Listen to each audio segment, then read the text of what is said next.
Il-pulizija arrestat u qed iżżomm l-Albanis li allegatament wettaq il-hold-up minn Diamonds International f'Tinja Point f'Ottubru tas-sena l-oħra u li matula allegatament fera pulizija. Bek ta' xmukka ta' 27 sena li ilu għal din l-aħħar sena nfittex mill-pulizija dwar is-serqa li saret fil-5 ta' Ottubru tas-sena l-oħra ġie arrestat il-ħadd filgħodu f'Ħal Safi wara li prova jaqbeż f'żona ristretta tal-Ajrupport Internazzjonali ta' Malta. Żvelaw dan imkejjen qrib il-korp tal-pulizija li kkonfermaw li qed iżommu lil Mukka arrestat fl-isptar Mater Dei. Sorsi ta' One News qalu li r-raġel ma rnexxilux jaqbeż fiż-żona tal-ajrupport għax kif ra lis-soldati ħarab jiġri u qabeż għal ġol barracks militari f'faċċata tal-Medavja.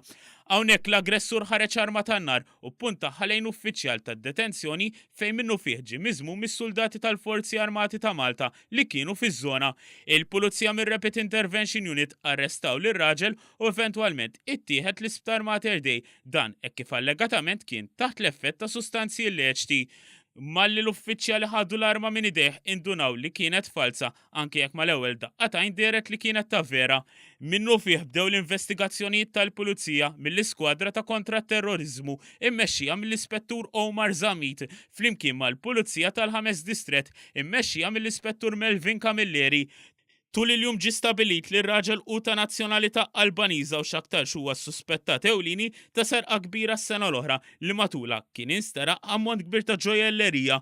Ftit wara li seħħ il-każ il-ħadd filgħodu, il-pulizija sabet karozza ta' tip Volkswagen Golf abbandunata minn fejn allegatament ir-raġel ipprova jaqbeż għall-ajrupport. Fil-fatt il-pulizija mhux qed teskludi li din il-karozza setet kienet qed tintuża mill-Albanis.